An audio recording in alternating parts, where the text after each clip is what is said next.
2018 నుంచి రాష్ట్ర ప్రభుత్వం పేద విద్యార్థులకు కనీస అవసరాలు కూడా తీర్చలేదన్నారు ఎమ్మెల్సీ కవిత. హైదరాబాద్ చాంద్రయాన గుట్టలోని బీసీ వెల్ఫేర్ బాయ్స్ హాస్టల్ను పరిశీలించారు. మొత్తం 147 మంది విద్యార్థులకు 11 రూమ్లు మాత్రమే ఉన్నాయన్నారు. ఒక్కో రూమ్లో 25 మంది ఉంటున్నారని తెలిపారు కవిత.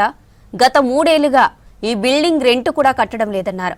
అధికారులు వెంటనే వచ్చి రెంట్ కట్టి విద్యార్థులకు సౌకర్యాలు ఏర్పాటు చేయాలన్నారు ఎమ్మెల్సీ కవిత.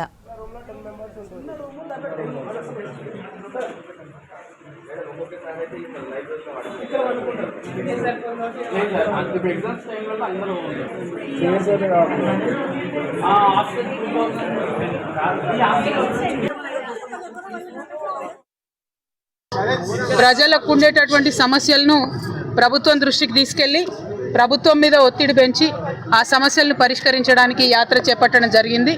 గత 5 రోజులుగా హైదరాబాద్ మహానగరంలో తిరుగుతూ ఉన్నాం. ఇది 4వ రోజు. ఇవాళ చాంద్రాయణగుట్ట కాన్స్టిట్యున్సీకి వచ్చినాం. ఈ చాంద్రాయణగుట్ట కాన్స్టిట్యున్సీలో బీసీ వెల్ఫేర్ హాస్టల్ ఉంది. మరి బీసీ బాయ్స్ వెల్ఫేర్ హాస్టల్ ఎట్లా ఉందో చూద్దామని వెళ్ళినాం. 11 రూములు ఉన్నాయి. 147 మంది పిల్లలు ఉన్నారు. చాలా భయంకరమైన పరిస్థితి ఉంది. నిద్రపోవడానికి కనీసం ఒక బెడ్షీట్ కూడా ప్రభుత్వం నుండి రాలేదు. 2018 నుండి కూడా పిల్లలే కొట్లాడి కలెక్టరేట్లో ధర్నా చేస్తే కొత్త బిల్డింగ్లోకి రెంట్కి మార్చారు. మార్చినటువంటి బిల్డింగ్ కూడా 11 రూమ్లు ఉన్నాయి. 147 మంది ఉన్నారు. ఒక్కొక్క రూమ్లో 25 మంది ఉన్నారు పిల్లలు. చాలా భయంకరమైన ఇబ్బందులు ఉన్నాయి. నేను బీసీ వెల్ఫేర్ మంత్రి గారిని, ముఖ్యమంత్రి గారిని డిమాండ్ చేస్తూ ఉన్నాను.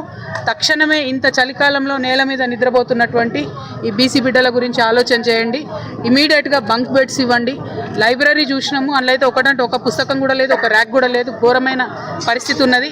ఒక ఫుడ్ తప్పితే ఇంకా ఎటువంటి ఫెసిలిటీ లేదు. కాబట్టి మిమ్మల్ని నేను డిమాండ్ చేస్తూ ఉన్నాను, ఇమీడియట్గా చేయండి. మీరు చేయని పక్షంలో మేము ఒక సంస్థగా మేము యాక్షన్ తీసుకోవచ్చు, మేము చేయొచ్చు.